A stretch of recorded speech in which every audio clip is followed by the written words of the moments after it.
¿Qué puedo escuchar a esta hora en la radio? Un programa único y diverso. Que apasiona y divierte.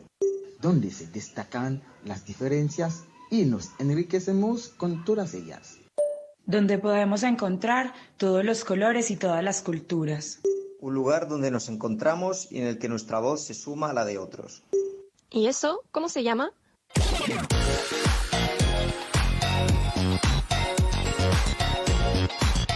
Las cosas hermosas de la vida siempre están a todo color. A partir de este instante, le ponemos color a la radio. Aquí comienza Chile a todo color. Una coproducción de revistasur.cl y Chile Ajeno Producciones. Hola, hola, ¿qué tal? Buenas tardes, bienvenidas, bienvenidos a esta nueva emisión de Chile a todo color. Ya estamos al aire y a mi siniestra, como siempre, a la siniestra de la pantalla, Virginia Migani. ¿Cómo estás, Virginia?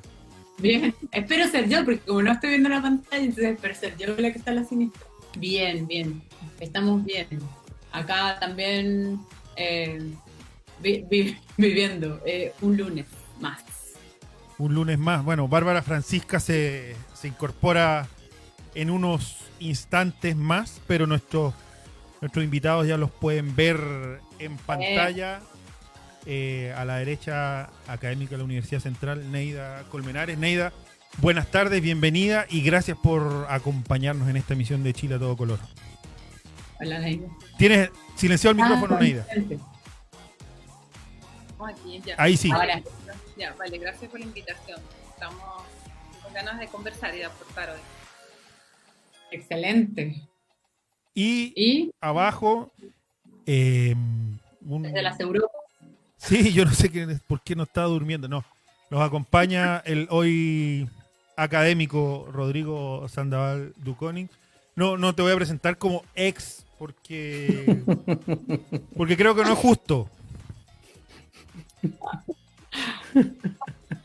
Bueno. ¿O es justo? No, me da igual. Oye, mira, ahí justo se incorporó la Bárbara. Hola. ¿Cómo estáis, Bárbara? ¿Bien y ustedes? Bien, también. Hola. Rodrigo, mira, en el afiche de promoción, cuando en la mañana se lo envié a Neida, me preguntó por la foto. No me reconoció. Bueno, eso demuestra que me quieren todavía en el programa, porque todavía tienen una foto de hace 5 años y 30 kilos menos. No sé, son como 6 años ya van a ser, 2014. Bueno. Pero sí, no, a lo que voy, no te iba, no iba para allá. Iba que esa fue la primera entrevista que tuvimos contigo, cuando estaba Sí. en tu cargo de jefe del Departamento de Extranjería. ¿Por qué sigue sin salir una nueva ley de migraciones? Bueno, yo creo que el tema, la respuesta tiene que ver más que con las migraciones, tiene que ver con la política.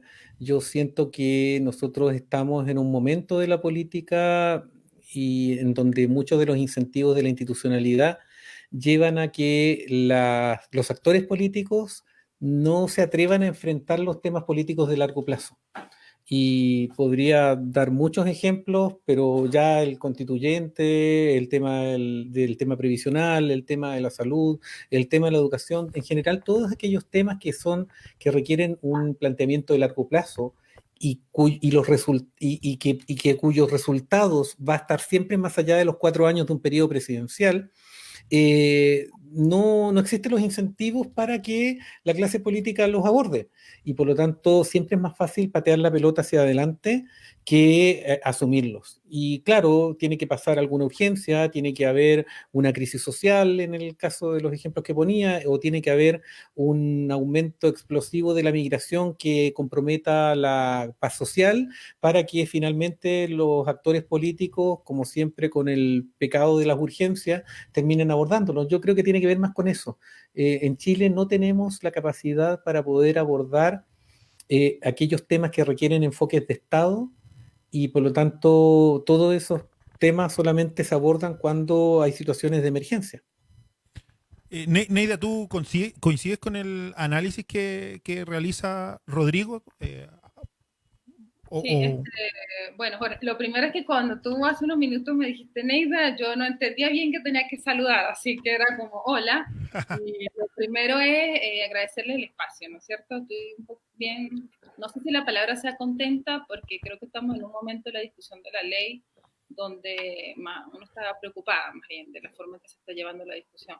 Pero sí, agradecida con el espacio y sobre todo quiero mencionar que me gusta muchísimo esta posibilidad de conversar con Rodrigo, que lo conozco, con ustedes, pero también con organizaciones sociales, ¿no? Creo que las organizaciones que convocan es un espacio único, sobre todo para uno como académico, porque esta discusión, yo coincido con Rodrigo, obviamente que tiene algunas dimensiones, por supuesto un carácter jurídico, pero una discusión política y una discusión social relevante.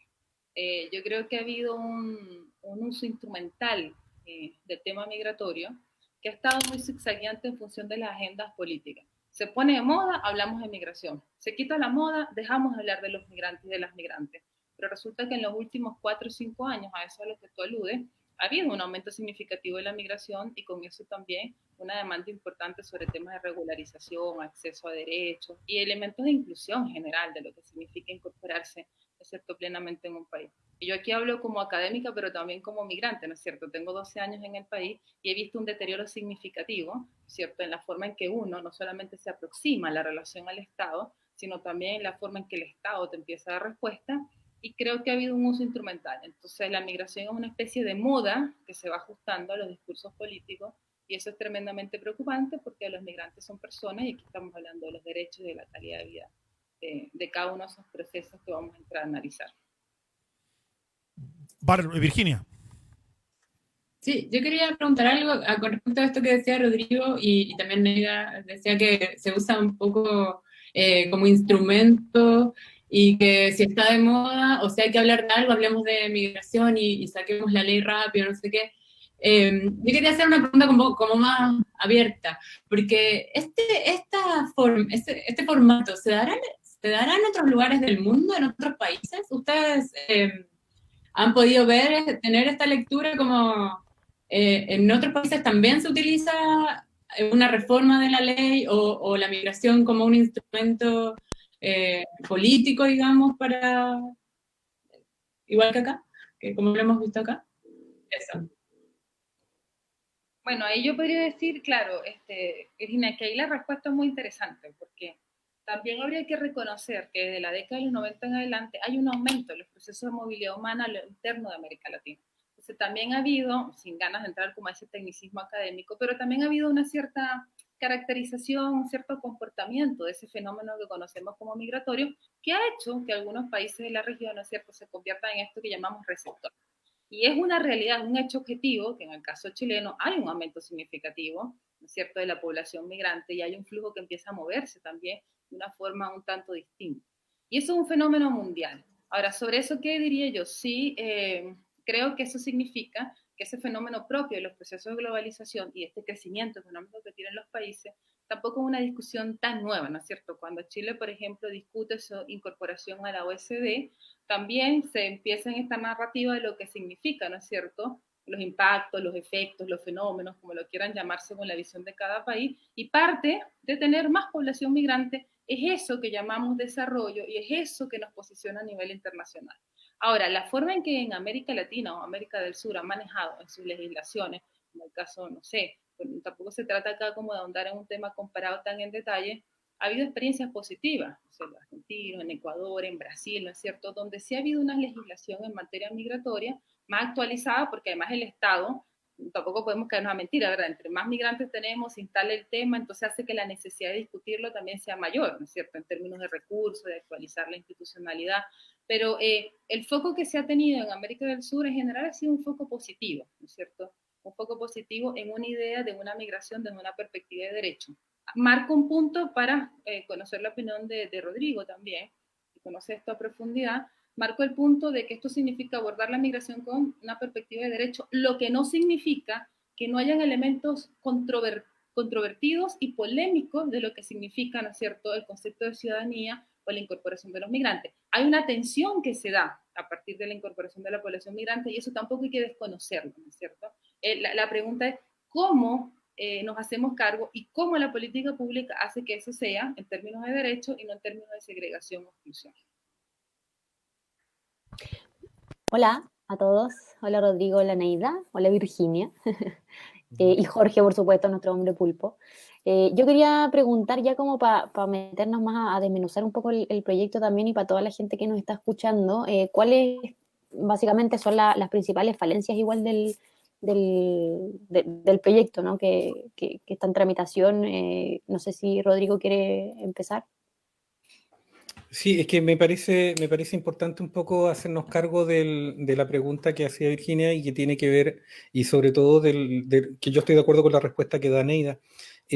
Yo creo que es importante tener presente de que en ningún país el tema migratorio es fácil de tratar. En ninguno, es decir, no existe ninguna sociedad que haya tenido siempre una relación virtuosa con la migración. En segundo lugar, no existe tampoco países en segundo lugar, la respuesta jurídica que en muchos países, yo estoy de acuerdo con Neira, se ha dado y que es virtuosa desde el punto de vista del enfoque de derechos, no debe llevarnos a la confusión, a la idea de pensar de que esas sociedades tienen resuelto su tema con la migración. Tenemos el caso, por ejemplo, de Argentina, en que tenía una legislación que para todos nosotros era una legislación modelo para la región, y sin embargo bastó que llegara una administración distinta, bastó que hubiera una coyuntura migratoria diversa, y esta legislación empezó a tener retrocesos.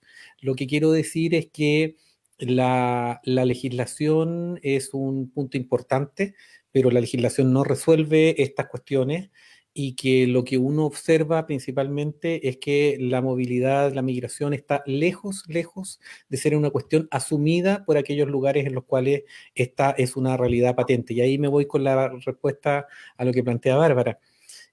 Mira, yo, a propósito de lo mismo, yo creo que hay yo la gran crítica que hago al proyecto de ley, primero yo no soy de los que cree que el gobierno son unos miserables y todo. Yo creo que el gobierno ganó una elección diciendo con gran precisión lo que iba a hacer en materia migratoria. Y por lo tanto, yo no culpo al gobierno, sino que culpo a la gente. Entonces, la sociedad chilena escogió a un presidente que tenía un discurso, un relato absolutamente transparente sobre lo que pensaba de la migración, lo que pensaba hacer con respecto a la migración. Yo no creo que haya sido un tema intrascendente para aquellos que votaron por él el tema migratorio. Yo creo que fue un tema relevante a tener en consideración, por lo menos en algunas regiones. Por lo tanto, este cuentito llorón que tienen muchos hoy día respecto de criticar lo que el gobierno está haciendo, mira, es una interpelación que nosotros tenemos que hacer a la sociedad chilena y preguntarnos de qué forma nosotros también somos responsables de que la sociedad chilena no tenga una relación directa, distinta con la migración. Partiendo por mí mismo, que yo en mi trabajo como jefe del departamento, yo traté de promover una relación distinta y yo fracasé en ese empeño, ¿ya? Así que primero esa cuestión. En segundo, respecto al proyecto como tal, el proyecto como tal es un proyecto que yo no lo encuentro tan deficitario desde el punto de vista de la estructura del proyecto. Es una ley que funciona. Voy a compararlo con el proyecto que presentó el gobierno anterior a última hora, y que era un proyecto que definitivamente administrativamente no funcionaba. Es decir, muchas veces he dado este ejemplo, menciona 52 facultades que tiene la autoridad migratoria, y en ningún momento del proyecto define cuál es la autoridad migratoria. Estaba un proyecto mal hecho. Entonces, para empezar, este es un proyecto que es un progreso en términos de que es una ley que conversa sistemáticamente. En segundo lugar, respecto de lo que hace esta ley, a mi modo de ver, este no es un proyecto de ley de migraciones, este es una ley de extranjería 2.0, perfecciona, ordena, organiza y actualiza lo que debe ser la administración de los permisos de residencia y las condiciones administrativas de ingreso, permanencia y salida de los extranjeros en territorio nacional. Lo hace bastante bien desde el punto de vista procedimental, incorpora un catálogo de derechos, incorpora un servicio, por ejemplo, los formatos de permisos de residencia. Por lo tanto, desde ese punto de vista, yo lo que creo que va a pasar es que nos vemos en 5 años, porque ahí vamos a estar conversando de nuevo qué hacer con la irregularidad migratoria, que va a seguir siendo una realidad presente, e incluso yo creo que va a crecer un poco, porque el modelo de visados consulares no resuelve el tema en la principal fuente de irregularidad, que son los oversight o las personas que la irregularidad es sobreviviente. Es decir, aquellas personas que ingresan en forma regular lo hacen con fines distintos a la residencia y finalmente se quedan. Como nosotros sabemos que las personas que vienen de países de Mercosur van a seguir ingresando sin visado de turismo y sabemos que una gran cantidad de ellas finalmente se va a quedar a trabajar, eso significa que sí o sí vamos a seguir teniendo personas que se siguen quedando acá y no va a existir la capacidad para hacer efectivo que esas personas se vayan. Eso desde el punto de vista procedimental, y ya termino para hacer el quiebre. Desde el punto de vista institucional, a mí me da la impresión que aquí lo que tenemos es un Servicio Nacional de Migraciones que tiene una estructura muy ligeramente planteada respecto de lo que va a hacer, por lo tanto no sabemos cómo se van a escoger los directores regionales, en fin. Yo lo que le he dicho a algunos parlamentarios que han conversado conmigo es que vayamos preparándonos para que tengamos 15 candidatos a diputados, a senadores en cada región, haciendo campaña con operativos contra los migrantes, porque va a ser lo más popular del mundo ir a hacer una revisión de situación migratoria en ciertos barrios, en lugares, por ejemplo, como Antofagasta. Eso es porque toda la discusión se ha basado en la particularidad de las condiciones de ingreso, de salida, que son todas cuestiones que se pueden resolver de otra forma y que no cambian tanto con respecto a lo que ya había, pero nadie está discutiendo lo que va a ser la institucionalidad migratoria y sobre todo qué es lo que desde el punto de vista de las consecuencias de la migración, es decir, qué pasa con las personas que ya llegan a Chile en términos de integración, en términos de cohesión social, en términos de paz social finalmente. En resumen, lo que yo creo que este es un proyecto de ley que no resuelve las cuestiones de fondo en materia migratoria. Creo que el gobierno ha sido muy talentoso en términos de tenernos discutiendo sobre indicaciones más, indicaciones menos, que no van al fondo del tema. Las indicaciones que han sido polémicas, particularmente esta que ofrece un permiso de residencia, da la oportunidad de pedir un permiso de búsqueda de trabajo en la frontera. Lo que nadie discute, lo que nadie plantea es que es como el 10%. Se trata de una iniciativa que puede ser absurda, puede ser cuestionable, pero es la consecuencia de la rigidez del gobierno en términos de no generar un formato de regularización ex post. Si aquí se hubiese aceptado la propuesta del Servicio Jesuita Migrante de generar una figura del arraigo como la que existe en España, en que una persona que está 2 años de forma irregular finalmente demuestra que tiene contrato de trabajo, en otras palabras, que el sistema se equivocó con ella porque sí podía integrarse, ¿ya? Como no existe esa figura, aparece esta indicación. Y el gobierno nos tiene discutiendo sobre indicación más, indicación menos, el Mercurio haciendo su trabajo, y en realidad para mí lo importante no es eso, esa es una respuesta que tarde o temprano la legislación va a tener que incorporar. Aquí la discusión, a mi modo de ver, es qué pasa con la institucionalidad y qué pasa con el tema migratorio en términos amplios, es decir, todo lo que tiene que ver con la integración. Me excedí un poco en el tiempo, pero era esa la respuesta. Yo creo que en algunas cosas no coincidimos. Yo creo que el gobierno ha sido muy hábil en utilizar la migración como cortina de humo comunicacional. O sea, cada vez que lo ha necesitado ¿Pero qué dije yo? Eso dije que han sido muy hábiles. No. En discusión anterior nosotros no habíamos coincidido en eso. Del uso de la migración. Tú me habías dicho veces anteriores de que tú no creías que hubiera una intención política detrás del uso de la migración. No. Lo que yo he dicho, bueno, primero, yo nunca estoy de acuerdo con lo que digo, digamos. Pero en segundo lugar, lo que yo siempre he dicho es que muchas veces, muchas cosas de las que se dice que el gobierno las dice o las hace porque quiere generar un determinado efecto estratégico, yo creo que la gran mayoría de las veces responde a su instinto. Es que no saben hacer las cosas de otra forma. Es decir, ya me acordé por qué lo dijimos la otra vez. Es que dime un tema público, uno solo, que la derecha nos resuelva expulsando, encerrando, excluyendo o marginando. Dame una sola política pública de la derecha en la cual no resuelva las cosas de esa forma. Entonces, el hecho de que un gobierno de derecha defina expulsar un montón de extranjeros en un avión a las 12 de la noche y les toma una foto siniestra, a mi modo de ver, puede ser una operación, ¿sí? Pero también creo que ellos en su lógica, esa es la forma en que resuelven las cosas, digamos. Entonces quizá, no me acuerdo bien el episodio en el cual hice ese comentario, pero puede haber sido respecto a eso, pero en materia de las indicaciones, en el tema del proyecto de ley, cómo han manejado las urgencias, cómo han sido capaces de arrinconar a la oposición, teniéndola opinando de estas dos indicaciones, en lugar de cuestionar los temas de fondo del proyecto, a mí me pareció de bastante talento, digamos. Quizá Yo estoy hablando ahora respecto al tema del proyecto de ley. No puede que en otra ocasión haya dicho algo contradictorio, pero eso no es tan raro en mí.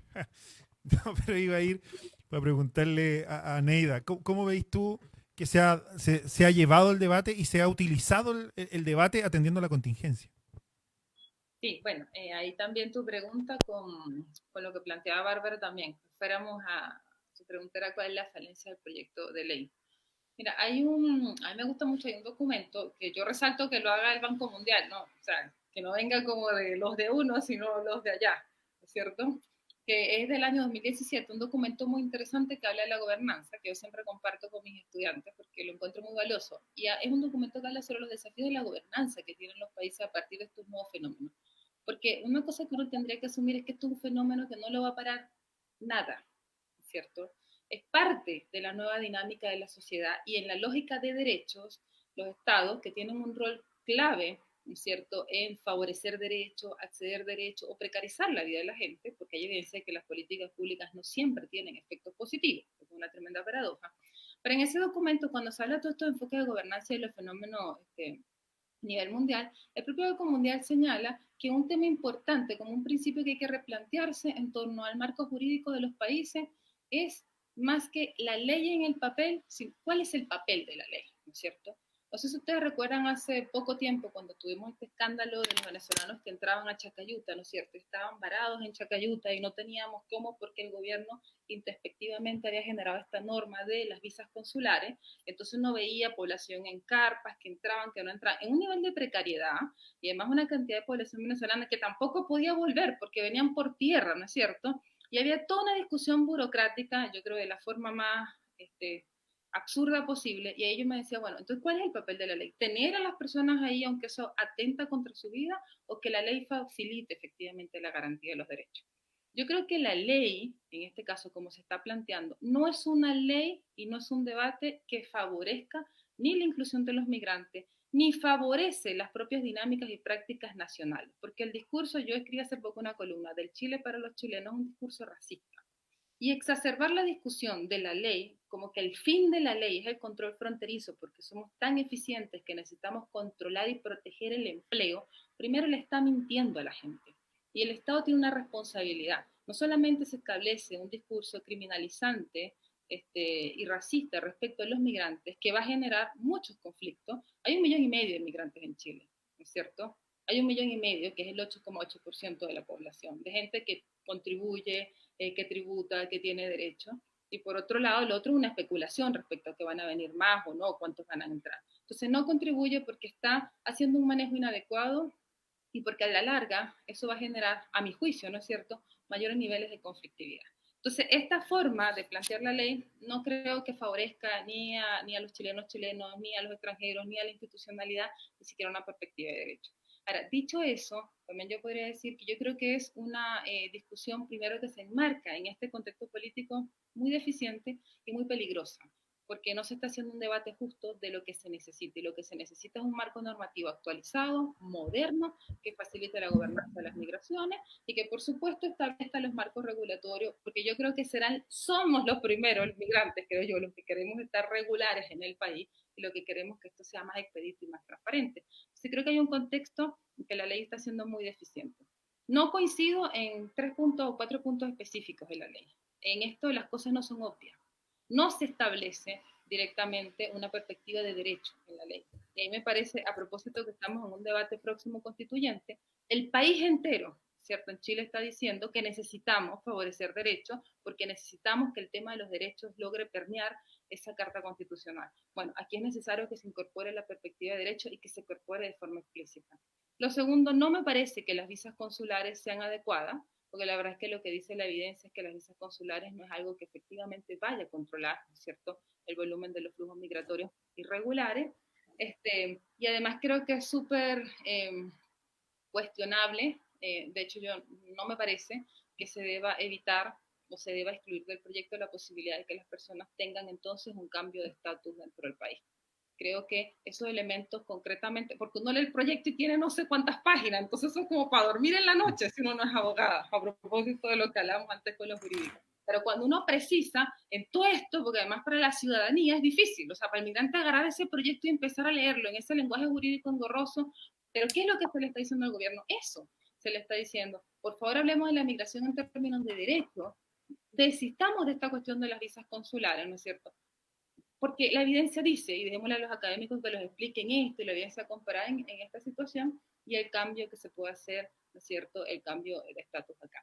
Y un último punto, discúlpeme que me extienda, es que me parece tremendamente inadecuado promover la discusión de la ley en un contexto de crisis de pandemia, ¿no es cierto? Estamos en una pandemia, hay un alto nivel de precarización de la población migrante que no está pudiendo acceder ni siquiera a los beneficios sociales del gobierno, nadie se está haciendo cargo seriamente de eso, entonces se está forzando la discusión de la ley en un contexto de incertidumbre y eso en algo tan importante creo que no es un elemento que favorezca la legitimidad de la propia ley, aun cuando se aprobara en estas condiciones.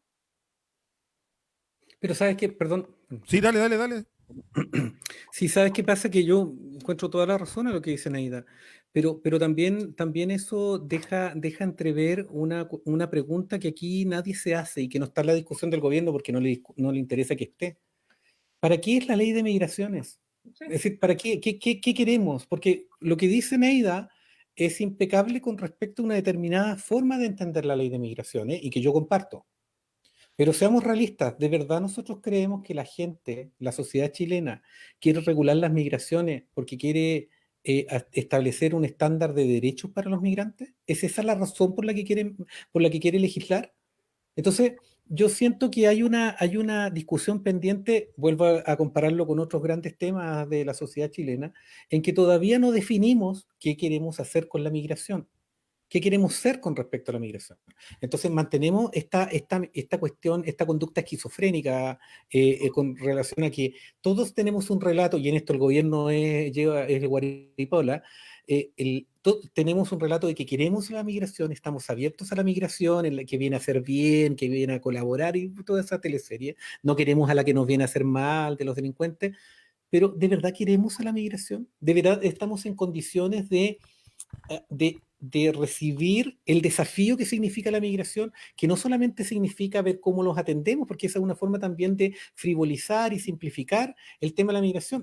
A mí lo que me llama la atención es que justamente un gobierno de derecha, que se supone que son los eficientes, los que de verdad le sacan trote a este país, no son capaces de entender que si yo traigo más migrantes, eso no significa necesariamente que yo tengo que repartir la misma torta entre más gente. Cuando llegan más migrantes, existe un potencial para generar mayor crecimiento que pueda hacer que el pedazo que le toca a cada uno sea mayor. Esto es, en un asado somos 10 personas, llegan 3, todos les ponemos mala cara. Pero si esos 3 llegan cada uno con el doble del pedazo de carne, a todos nos va a parecer súper bien. Lo que aquí nosotros tenemos es una incapacidad de la sociedad chilena y de los gobiernos de poder traducir esa mayor migración en un potencial de crecimiento que permita mejorar el estándar de vida de todas las personas. Entonces, generamos y permitimos que el debate se traduzca en una cuestión de competencia con respecto a cuáles son los servicios sociales, en fin, y nosotros hemos permitido que la migración se traduzca en sinónimo de caridad, o en sinónimo de asistencia, o en sinónimo de ayuda, de que son un objeto de protección. Yo sé que son un objeto de protección, pero lo que yo creo es que la discusión hay que ampliarla. Yo le exijo a la derecha, le exijo a este gobierno, que son los reyes de la eficiencia, que esta discusión la planteen en esos términos también. Yo sé que Uvilla, cuando yo le decía que Uvilla no respetaba los derechos humanos de los migrantes, que era, si quieren, díganle nazi. Es decir, Uvilla eso lo pone en el currículum. No le importa, sus votantes no van a dejar, sus votantes quieren saber, quieren que se diga eso de ellos. Entonces, para mí, el debate, nosotros hemos permitido que el gobierno nos ponga en esa categoría de que lo único que nos importa es defender los derechos de los migrantes. Yo defiendo los derechos de los migrantes, estoy dispuesto a dejarlo todo por eso, pero también creo que el relato de la migración tiene que ir acompañado de otros conceptos, de otras afirmaciones, porque si no nos están arrinconando en una forma de entender la migración que no puede traducirse solamente en eso. Entonces, yo creo que ahí es donde está el debate, y yo creo que cuando nosotros permitimos, y vuelvo a lo mismo, que la discusión de la ley de migraciones se traduzca solamente en quién puede entrar, por cuánto tiempo y para qué, estamos permitiendo que zafen del otro tema aquellos que no tienen nada que ofrecer al respecto. En cambio, de hecho, ese es mi tema de investigación. ¿Cómo la incorporación de los migrantes? Yo soy de la opinión de que la función de una política migratoria, de una ley migratoria, debe ser favorecer la cohesión social. Para mí es eso. Si esa cohesión social tú la obtienes generando igualdad de condiciones, enfoque de derechos para todos, perfecto. Si esa cohesión social tú la obtienes, como pasa por ejemplo en Japón, en donde tú restringes al máximo las condiciones de ingreso de los extranjeros migrantes, la ley migratoria, como ley migratoria, no como la sociedad que me gustaría a mí, cumple su función. Pero ese debate hay que tenerlo. Y cuando no tenemos ese debate, terminamos hablando de una ley que cumple un objetivo en el cual todavía no nos ponemos de acuerdo. Entonces, yo soy del bloque de lo que plantea Neida, pero tengo que reconocer que en Chile no es ese el único bloque y por lo tanto tenemos una discusión en el Congreso en donde los parlamentarios no se atreven a ponerse en ninguna de las dos situaciones y termina siendo la tramitación legislativa lo que ha sido es cuánto se demoran las comisiones en deshacerse lo antes posible de la ley de migraciones. Entonces no está viendo un debate, lo que está viendo es una cantidad de quien se pelea la pelota caliente, pero no está llegándose a las respuestas, no está llegándose a las soluciones, y por eso aparecen estas indicaciones que a nadie le gustan, pero que son la única respuesta para resolver los temas que están. Vuelvo a lo mismo, esta ley de migraciones no está resolviendo el problema de la irregularidad, y estas indicaciones que tanto se critican van en ese sentido. Pero bueno, ¿por qué llegamos ahí?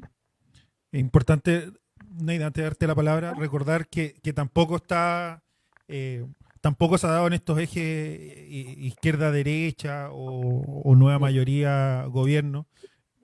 Solo para recordar, el senador Guillet fue muy duro antes en su campaña presidencial, tomó palabras de Piñera y de Osandón cuando criminalizaron la migración, entonces tampoco es exclusivo de un sector u otro.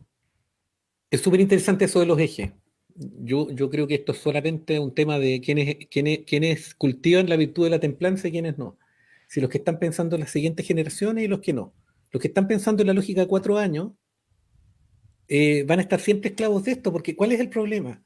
Que como nosotros tenemos ciclos de 4 años y nuestra posición es de gobierno u oposición en 4 años, estamos 4 años como oposición defendiendo una determinada cosa que después tenemos que hacernos cargo cuando ya estamos en el gobierno. Nadie soporta, digamos. Rodrigo, te voy a hacer un comentario antes de darle la palabra a Neida, que te lo deja Cristian Soto Carvajal. Dice que, en relación a tus palabras, que él cree que no solo se puede relacionar con el crecimiento, sino que con el desarrollo. Absolutamente de acuerdo. Sí, yo puse un ejemplo. Hay un montón, completamente de acuerdo, y podríamos hablar de los tipos de desarrollo que entendemos por desarrollo, que no solamente tiene que ver con una cuestión económica, tiene que ver con una cuestión cultural. Absolutamente de acuerdo con lo que dice Cristian. Solamente puse el ejemplo. Lo que quiero decir es que nosotros, como izquierda, yo soy de C, que no es precisamente lo que uno podría definir como izquierda, pero me siento más cercano al mundo de la izquierda. Como izquierda tenemos un desafío pendiente respecto de tener una relación con la migración que vaya más allá respecto de lo que estamos contestes en que es parte de nuestra esencia, digamos. Pero los debates en este tipo de cosas tienen que hacerse cargo de la integralidad de los temas. Neida, perdón. Y eso. No, dale, si habla mucho. Sí, no, mira, claro, a mí me gusta siempre marcar el tema, sobre todo para la gente que nos escucha, que los migrantes son personas, somos personas, es tu vecino, es tu colega.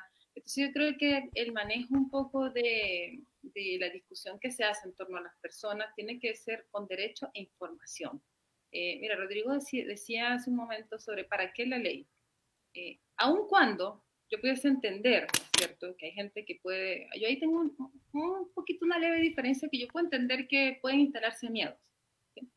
Que estamos en un momento de crisis, incertidumbre, y más bien atribuyo mucha responsabilidad al Estado en algo que para mí es fundamental, informar adecuadamente. O sea, ¿por qué no se dice que durante el 2013 y 2018 ¿no es cierto? La evidencia del impacto, el efecto que ha tenido la migración en el mercado laboral, en los salarios y en la estabilidad fiscal, ha sido un aumento del 2% de los salarios en los espacios laborales donde hay mayor migración, donde hay evidencia de que se ha generado complementariedad, ¿no es cierto? Y además que el aporte neto fiscal que realizan los migrantes es de 0,5% al PIB anual. Eso significa o sea, dicho en términos economistas, yo no soy economista, pero la verdad es que igual me preocupo bastante por buscar la evidencia y los datos, porque a veces no nos dicen las cosas bien. Yo lo podría decir en términos simples, tal vez un economista, Miguel Laneida, está diciendo una aberración con los datos, pero los migrantes generan ahorro al Estado más que gasto. Los migrantes generamos 4.000 millones de dólares anuales, que es más ahorro que gasto. Entonces, si el gobierno incluso tiene una visión, ¿no es cierto?, que no es una visión que uno comparta, tenemos que decirle a la gente, evidentemente, cuál ha sido realmente. Porque yo pensaba, leyendo estos efectos comunicacionales y todas las notas que han salido, cómo se titulan las notas, yo decía, bueno, ¿por qué pensamos que en un contexto de pandemia, de crisis, que va a ser fuerte, porque los indicadores dicen que vamos a estar en una crisis todos y todas, migrantes, no migrantes, los ciudadanos, ¿no es cierto?, y las ciudadanas en general, ¿por qué no tomamos como referencia esa evidencia positiva del aporte probado que han hecho los migrantes en el aumento de salario, que no han impactado en la generación porque la empleabilidad se mantuvo estable? ¿Por qué no podemos pensar que eso puede ser lo que ocurre en un contexto de pandemia? Es que los migrantes y las migrantes van a contribuir a ese proceso de reactivación económica. Hay una intención ahí que yo creo que es súper importante marcarla, porque la evidencia, cuando uno dice la evidencia muestra que no es real, ¿no es cierto?, que hasta los momentos la migración haya sido una amenaza o haya impactado negativamente, entonces uno pensaría que si la trayectoria es positiva, ¿por qué no lo puede ser en un contexto de crisis? Entonces ahí, y tampoco me ha quedado claro cuál es el fundamento y la evidencia que del gobierno en este caso ha tenido para suponer que viene una ola de migrantes en el post-COVID. Porque es un poco el argumento que es, ¿dónde está? Yo leo y leo las 300 páginas, me meto aquí, me meto allá, por aquí hay una, pero no logro dar, honestamente, con la evidencia que haga suponer, porque yo con lo que me voy encontrando es pura cosa positiva. Por supuesto que nada en la vida es blanco ni negro, todo tiene sus complejidades, y yo aquí cerraré mi intervención que somos humanos. De hecho, toda la literatura política pública, toda la literatura que tiene que ver con el Estado, nos invita, ¿no es cierto?, académicos, organizaciones sociales, ciudadanos, a que nos miremos como humanos, por lo tanto que veamos los factores humanos. Pero para poder superar esos miedos hay que tener la información, y yo creo que es súper importante ser justo y justa y decirle a la gente la verdad. Entonces la gente, ¿no es cierto?, construirá su percepción, y quiero cerrar con esto. Yo con mucho respeto a colegas académicos y académicas de la Universidad del Desarrollo, respeto mucho el trabajo de los académicos, pero no me parece que se haga una encuesta de percepción que se publicó en primera plana en un diario nacional, cuya primera pregunta dice, aquí la tengo, no la voy a mostrar, pero para no mostrar el medio, pero la primera pregunta dice, ¿cree que Chile ha sido generoso recibiendo ciudadanos extranjeros? Los derechos no es generosidad. O sea, yo no le pego a alguien por ser generosa. O sea, yo no respeto los derechos del otro por ser generosa. La migración es un derecho, la movilidad humana. Entonces, cuando uno plantea los derechos, ¿no es cierto?, y los fenómenos sociales en términos de generosidad, está llevando a la discusión en un plano que es tremendamente peligroso y que a mí me parece que no corresponde y me parece que no es serio. Bárbara, te pica los dedos. Sí, que estaba pensando también aquí de cara al proceso constituyente, que creo que también este es un poco un debate que se ha dado en cuanto al movimiento feminista y los derechos de las mujeres, pero creo que la pregunta también sirve en este tema particular. ¿Cómo hacer para que también el proceso constituyente, por ejemplo, se pueda garantizar que todos los, no sé, pues, tratados internacionales que ha suscrito el Estado chileno respecto a las migraciones y los derechos humanos de las personas migrantes tengan un correlato en la institucionalidad jurídica del país, ¿no? ¿De qué manera, digamos, eso se puede plantear en cosas concretas y que no quede en un simple firma de un tratado, de un convenio, el Estado chileno adscribió a tal convención, etcétera, desde, no sé, por la Convención de Derechos Humanos en adelante, ¿no? Porque creo que ahí también hay un tema, ¿no? Porque me parece, corríjame si me equivoco, pero que también estos tratados internacionales quedan un poco en el plano de lo simbólico, pero que no tienen o no sé si tan simbólico, pero que no tienen un relato que se traduzca en, no sé, pues derechos para los migrantes, ¿no? Como en la práctica, o en garantizar esos derechos de la población migrante. Entonces, no sé qué opinan al respecto, si tienen una visión distinta. Neida, ¿quieres tú? Sí, no, yo la sensación que tengo... A ver, yo no tengo una... Yo entiendo que los tratados son instrumentos necesarios, pero creo que no son suficientes para avanzar en el desarrollo y promoción de los derechos. Yo de verdad creo que las sociedades cambian porque las sociedades cambian y no porque los tratados las obligan a cambiar. Mi experiencia, yo disiento un poco respecto de que los tratados no se cumplen. En lo que yo he visto, que me ha correspondido trabajar en la revisión de varios tratados, todos los tratados tienen, por lo menos los principales, tienen mecanismos de revisión periódicos, y por lo tanto cada cierto tiempo a los estados les toca informar respecto de cómo se van cumpliendo las obligaciones de esos tratados. Pero mi sensación es que desde un punto de vista formal, a lo menos, por lo menos el Estado chileno en general cumple casi todos esos tratados. ¿Qué es lo que pasa? Que como los instrumentos de seguimiento también van evolucionando en su forma de entender la vida, el contenido de esos tratados, y por lo tanto los estándares van cambiando cada cierto tiempo. Entonces, lo que quiero decir con esto es que los tratados en sí mismos son opinables y por lo tanto van a depender de cuál es el énfasis que se le vaya dando en un determinado momento. Y luego no va a reemplazar el tratado, el imperativo que tienen los estados respecto del cumplimiento o del fomento de esos derechos. Si tú me preguntas a mí qué es lo que creo que hay que hacer de verdad para esto, es simplemente avanzar hacia una cultura de derechos, y una cultura de derechos se aborda, creo yo, asumiendo en serio la discusión respecto de lo que entendemos que son esos derechos. Por eso el proceso constituyente es tan relevante.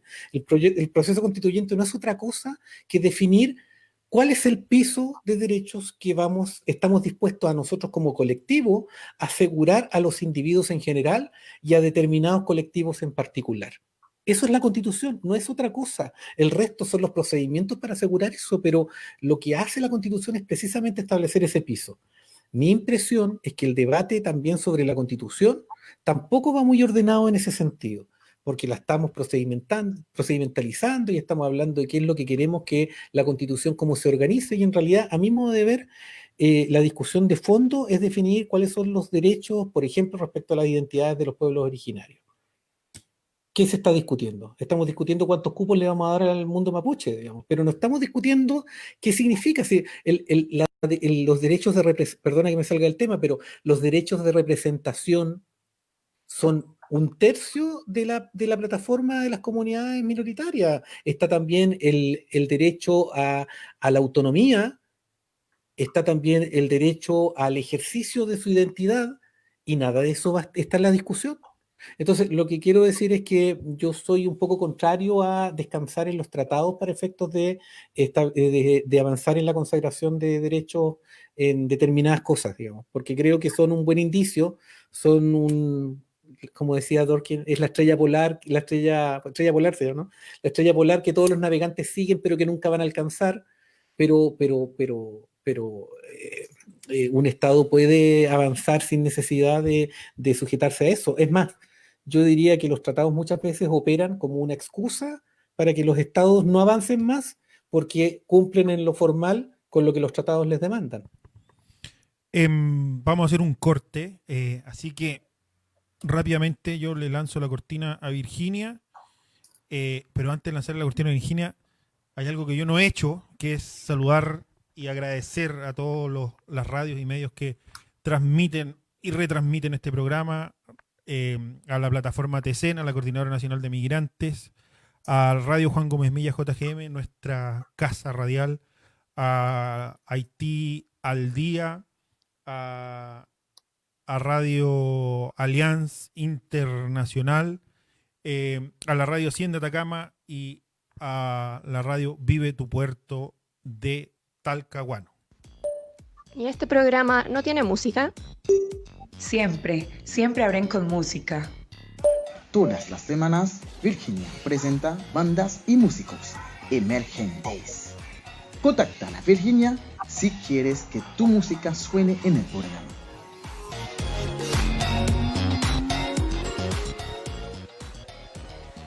Hoy va a sonar una música que yo creo que nunca habíamos puesto en Chile a todo color. Es una música que viene del sur, que a la gente que vive en el campo, yo sé que les gusta mucho y lo disfrutan. Pero en este caso, en voces de haitianos. Ellos son los haitianos del sur, los reyes del mambo, y vamos a escuchar una canción que se llama Mal Enamorado. Hola, ¿qué tal, oyentes de Chile a todo color? Somos los haitianos, los reyes del mambo, y queremos compartir con ustedes esta canción titulada Mal Enamorado. Es parte de nuestra segunda producción musical y está en todas las plataformas digitales. Así que disfrútenla, se le quiere.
Ya, después de este bailado corte musical, estamos de regreso, estamos conversando con los académicos Neida Colmenares y Rodrigo Sandoval. Estamos conversando sobre el proyecto de ley de migraciones y yo ahora hay un fanático del programa que agradece la canción, Virginia. Te dice, ¿viste? Te lo leo textual. A ver. Escribió recién, dice, al fin una canción buena en el programa. ¡Oh! Bueno, gracias. Igual agradezco. No, fui yo. Soy yo. Lo que pasa es que yo soy del sur, entonces uno de mis primeros trabajos fue que yo hacía saneamiento de títulos de dominio en el campo. Entonces en el campo se escucha mucho este tipo de música. Entonces lo único que faltaba era que después de la canción aparece el anuncio diciendo que le avisan a la señora Pepita que tiene que estar esperando en la plaza al Juancho que llega con los paquetes y viene cargado. Entonces, no, es como muy de vecino eso del campo. Lindos Sí. recuerdos me trajo. Sí. Bueno, me alegro que a alguien le haya gustado nuestra canción. Oye, Bueno. y esa música, o sea, partió desde México y llega al sur de Chile a través del tren y del lado oro del cine mexicano, solo para mostrar que... Y es muy potente, es decir, hay pueblos en el sur en donde solo se escucha esto. Los sábados en la mañana, que es cuando se hace el aseo en los pueblos, están todas las ventanas abiertas, en fin, y tú pasas y es solo música de esta, digamos. Sí, y si han recorrido el sur en auto, uno engancha las radios y Claro. siempre en la radio hay ranchera. Sí, claro, ¿no? Así que esto es esto y la radio evangélica. No es como eso la banda, digamos. Sí. Ya, retomemos después de este corte musical. Estamos conversando sobre el proyecto de ley de migraciones. Uno de los puntos que la sociedad civil más ha resaltado de la necesidad que esté clara o que esté establecido en la ley es el cambio de estatus de la categoría migratoria en el territorio nacional. Neida, no sé cuál es tu opinión de esta petición y por lo que has leído, lo que has visto, si debe ser atendida o no. Sí, mira, yo, bueno, lo comenté hace un rato que yo coincido plenamente con esta, que no solamente una demanda o solicitud de las organizaciones de y para migrantes, la organización civil, sino también de las redes académicas. O sea, todos los comunicados que hemos visto de organizaciones y de redes de expertos han insistido en esto. Yo aquí voy a opinar, yo no soy abogada, pero voy a opinar, desde, esto que señalaba hace rato que muestra la evidencia, pero lo segundo también un poco de la experiencia, ¿no? Quiero como aportar esto, ¿no? Un poco lo que hemos visto con el tipo de visa, el visocontrato, la forma en que se establece, incluso hoy, con todo y que se puede hacer el cambio en Chile, es que encontrar un empleo, encontrar un trabajo también requiere tiempo, ¿cierto? Requiere tiempo, requiere un nivel de gestión, requiere un nivel de involucramiento, por lo tanto hace sentido. Yo estoy hablando desde el sentido común y desde mi experiencia. Hace sentido que una persona pueda ingresar, ¿no es cierto?, al país y pueda hacer esa búsqueda de empleo en una situación regular, ¿no es cierto?, que no tiene que estar cargada ni de miedo, ni de tabú, o sea, porque a mí a veces como que me sorprende que decir, soy migrante y vine a buscar empleo, es como que si fuera un delito, si está bien buscar empleo, o sea, me fui a otro lugar y estoy buscando empleo, estoy estudiando o hago arte, se ha establecido como una suerte de tabú, ¿no es cierto?, sobre eso, o ciertas etiquetas, ¿no es cierto?, y ciertas descalificaciones. Hoy en día lo que hablamos del turismo laboral. Los migrantes no hacen turismo laboral, no van en búsqueda de una situación laboral. Ahí se produce dos cosas. Uno, un proyecto de vida, con las distintas razones que puede tener un migrante para salir de su país, que generalmente está cargada por situaciones forzosas y bien complejas. Y otro, la oportunidad que se genera también en el mercado laboral, ¿no es cierto?, de recibir ese capital humano. A mí me parece un poco chocante. Hubo una clase que yo participé muy buena con el profesor Miguel Yacic y él establecía un punto que me gustó mucho, cuando decía que había tres formas de ver la migración. Un enfoque que tiene que ver con esto, que la migración es un problema lleno de temores. Otro es este enfoque instrumental, ¿no es cierto?, de ver al migrante como una oportunidad. ¿Qué nos traen? O sea, me trae sabiduría, me trae diversidad, me trae música, me trae, ¿no es cierto?, aporta. Y si bien la palabra aportar es una palabra bonita, o sea, la palabra oportunidad es una palabra bonita, o sea, que te convoca como un proceso, que es simbólico, que también es adecuado, también pareciera que está muy carente aquí lo que necesita el otro en esa lógica de reciprocidad, ¿no es cierto? Como que nos olvidamos que también un contexto recibe y da, una lógica de reciprocidad. Yo creo que la idea de que vengan migrantes a buscar un empleo a Chile, a mí personalmente no me produce ninguna incomodidad. Yo creo que lo importante es que el Estado y la sociedad genere, ¿no es cierto?, un enfoque que no sea ni que el migrante es un problema ni la instrumentalización. Entonces decía Miguel Yacic, la tercera opción es el enfoque de derechos, ¿no es cierto?, porque el Estado tiene ahí un rol fundamental. Yo creo que es adecuado que se permita un cambio de estatus en el país, creo que es inadecuado también establecer nuevas visas con criterios selectivos. La otra vez leía de las 300 páginas, por ejemplo, alguna gente planteaba, facilitemos visas, no sé, a los extranjeros con esta distinción o a los que quieren venir a Chile migrantes de las universidades mejor ranqueadas en el mundo. ¿Eso es positivo? Claro que es positivo, pero es necesario que ese sea un foco de la discusión. ¿Quiénes son los mejores o peores migrantes para venir a Chile? Eso no es una discusión de derecho, porque eso sería el equivalente a que nosotros habláramos quiénes son los mejores o peores chilenos.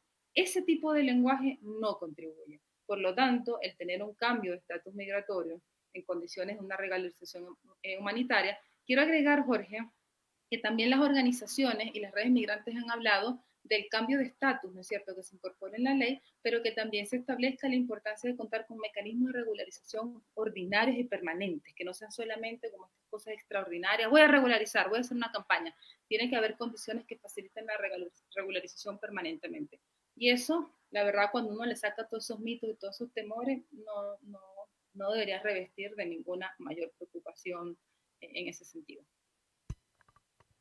Con el tema de la regularización, es un tema que caló hondo en los discursos que dio el gobierno la semana pasada. Nosotros, por las preguntas que nos llegan, la gente está muy expectante de la posibilidad de una nueva regularización. Y ahora le pregunto a Rodrigo, ¿en qué queda la política migratoria del gobierno si regularizaron hace un año? Es que yo no entiendo, yo reconozco que a mí me cuesta entender el debate, quizás estoy muy perdido, pero a ver, a propósito del tema del visado, para mí el problema no es, a mí me parece razonable que el gobierno quiera hacer un match entre la real demanda laboral y la oferta laboral que supuestamente los extranjeros vienen a cubrir. Ningún problema, pero a mí me parece razonable. Quizás en ese aspecto yo soy más economicista de lo que dice Neida. Mi pregunta es, ¿están en condiciones de hacer ese match? ¿Están en condiciones de verdad de hacer coincidir? Porque si yo voy a dar un visado para buscar trabajo en origen y quiero que sea un visado de verdad que cumpla su objetivo y no una herramienta, un instrumento que es subrepticio que en realidad lo que hace es filtrar por cuota, eso significa que yo tengo que tener información respecto al mercado laboral para poder saber cuáles son los cupos que se supone que esos que piden la visa van a estar en condiciones de cubrir en el territorio. ¿Me puede decir alguien si lo que demuestra la ley es que no existe el interés de hacer ese gap, ese match, sino que lo que se quiere es poner cuotas? Entonces yo voy a hablar tantas cuotas de dominicanos, tantas cuotas de haitianos, tantas cuotas de esto, y eso es todo, digamos, y no es más, y por lo tanto es una discusión que es mentirosa. Y respecto al famoso tema de la regularización, a mí me parece que también aquí en lo migratorio hace falta a veces tener un poco de mirada más del tablero completo respecto de lo que es cualquier ejercicio regulatorio.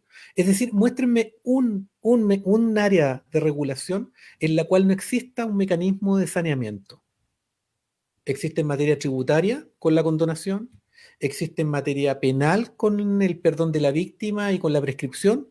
En general, existe en cualquier regulación que uno entiende que existen situaciones de hecho que requieren una especie de excepcionalidad que el sistema establezca a través de esta clase de saneamiento. En materia urbanística, cuando ustedes construyen hacen una determinada obra, pasan los años, nunca pagaron los derechos, existe también un mecanismo para que ustedes lo revisen. Entonces la pregunta es, si en materia de migración llega una persona no cumpliendo la normativa migratoria porque se quedó cuando no podía quedarse, pasó un determinado tiempo y esa persona está en condiciones de a partir de un determinado momento incorporarse en plenitud a la normalidad de ese modelo regulatorio, ¿por qué en materia migratoria no y en todas las demás sí?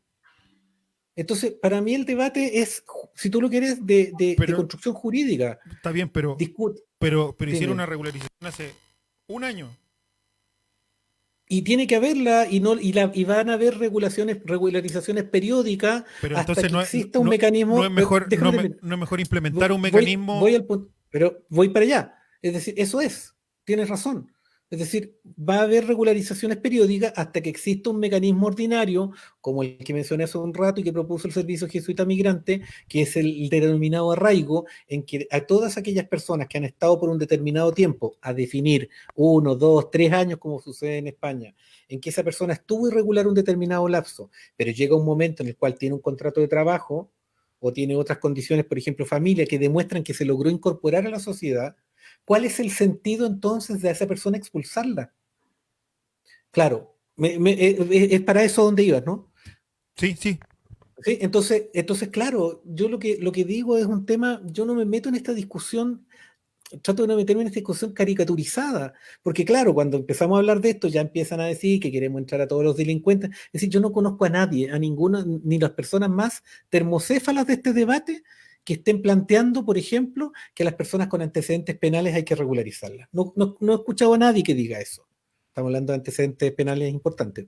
A nadie. Entonces, pero de nuevo vamos a esa caricatura. A mí me parece absolutamente razonable. Yo creo que nadie entiende que no exista ese mecanismo de regularización. Y tú tienes toda la razón. Mientras no tengamos este mecanismo ordinario que mencionaba Neide, que tú también señalas, vamos a tener necesidad de regularizar importantes cantidades a través de procesos ordinarios todo el tiempo. De hecho, era un ciclo, alguna vez nos reímos contigo, era un ciclo casi matemático, porque decía, Sí. en la primera regularización fue el 98, la segunda fue el 2008. Yo cuando asumí, todo el tiempo me estuvieron haciendo la pensión y terminaron haciéndola el 2018. Es decir, ¿qué te está indicando? Te está indicando que todo sistema, por muy rígido que sea, y eso es lo que a mí me da risa, es decir, este sistema va a ser más rígido que el del decreto de la 1094, porque tiene menos opciones para que las personas se regularicen y esperan que no va a haber que no va a haber irregularidad migratoria. Nos vemos en la siguiente modificación y nos vemos en la próxima regularización extraordinaria nomás. Si esta ley no va a resolver eso. Ya, ¿saben qué? Se nos terminó el tiempo. No tengo más. Perdón. Virginia. Sí, no, despedirme, igual, pero quería meter bocadillo. Entonces, pero es una reflexión muy corta. Entonces, al final, esta ley no resuelve porque cada vez vamos a hacer esta regularización migratoria. Esta ley, y no hablo más, esta ley, te lo doy firmado. Esta ley, el discurso es que va a ser que el tema de la inmigración ordenada, segura y regular. Yo te doy firmado. Esta ley va a hacer la migración más desordenada, más insegura y más irregular. Nos vemos en 5 años. Sí, mismo pienso. Bárbara. No, iba a decir que si Neida quiere cerrar con algo igual. Sí. Bueno, sí, lo primero es que saben que uno decía 1 hora y se nos hizo corto el espacio, ¿verdad? Quedaron como cosas ahí para conversar. Yo cerraría diciendo que es oportuno sugerir a los actores que están impulsando la ley, a lo menos yo no digo desistir de eso porque además la necesidad de contar con una ley actualizada no es algo que haya puesto el gobierno, es una demanda incluso de las organizaciones sociales hace tiempo. Creo que no es el momento para eso. Creo que es importante conversar del tema de la ley, pero se necesita dar el espacio, la información adecuada, ¿no es cierto? Y además, creo que es importante dar el espacio para la discusión y la participación de las organizaciones expertas y las organizaciones de migrantes, que han hecho un tremendo aporte, un tremendo trabajo en levantar información, han generado documentos, y yo siento que esta información que se ha generado no se está considerando. Y entonces ahí el gobierno está perdiendo, y algunos actores, la posibilidad burocrática de de cuestiones que finalmente no hacen sentido a la gente y no resuelven el problema, nos va llenando de situaciones que a la larga son más complicadas. Yo creo que hay que dar los tiempos adecuados, parece importante seguirlo conversando, y finalizo con algo que decía Bárbara, creo que fue la pregunta antes que le hacía Rodrigo cuando puso, por ejemplo, el movimiento feminista, la discusión constitucional, etcétera. Las feministas han dicho que quieren participar para avanzar en los derechos de las mujeres, pero por cierto, que las mujeres, las feministas, tenemos voz. O sea, tampoco necesitamos que los demás hablen por nosotras, ¿no es cierto? Buena onda que hablen, pero también hay un feminismo que la migración tiene voz, porque son individuos que tienen derecho, que tienen voz, y por cierto, una parte significativa, 375.000 tiene voz, independientemente de cómo se vaya a comportar, digamos, esa votación ahora. 375.000, una parte bien importante concentrada en la región metropolitana. Entonces yo creo que los migrantes también tienen voz y son incumbentes en esta discusión. No se puede invisibilizar la voz de las organizaciones expertas y de los migrantes en esta discusión, porque eso nos conduce a un proyecto que no va a estar legitimado y que no va a resolver efectivamente las necesidades, y aquí hay que pensar es en la gente, en los seres humanos. Entonces creo que ahí hay una invitación al gobierno a replantear la forma en que lo está haciendo. Yo soy directora de una carrera de ciencia política y siempre le digo a los estudiantes, importa el fondo, pero también importa la forma. Sí. Eso, y muchas gracias por la invitación. Agradecerle a Rodrigo, a Neida, por acompañarnos en este espacio. Bárbara, Virginia, nosotros nos escuchamos el próximo lunes. Vale, chao, muchas gracias. Vale. Oigan, Un recordarle antes de cortar, el miércoles vamos en vivo con los asesores de INCAMI, van a estar respondiendo preguntas, y el jueves vamos en vivo también. Me va a acompañar ni Virginia ni Bárbara, me va a acompañar Neida, va a estar Ronald de Bolivia, y se me va, no lo tengo a mano, la otra panelista que vamos a estar conversando sobre la nueva constitución en una transmisión especial. Así que nos escuchamos durante la semana. Cuídense. Gracias a Radio JGM, Juan Gómez Millas, Radio 100 de Atacama, Plataforma TCN, Haití al Día, Coordinadora Nacional de Migrantes y Radio Allianz Internacional. Que tengan buen inicio de semana. Chao. ¿Se acabó? Sí. ¿Y qué hacemos ahora? Puedes compartir este capítulo en redes sociales. ¿Dónde lo encuentro? En Spotify, eBooks, Facebook, Instagram y por supuesto en revistaazul.cl.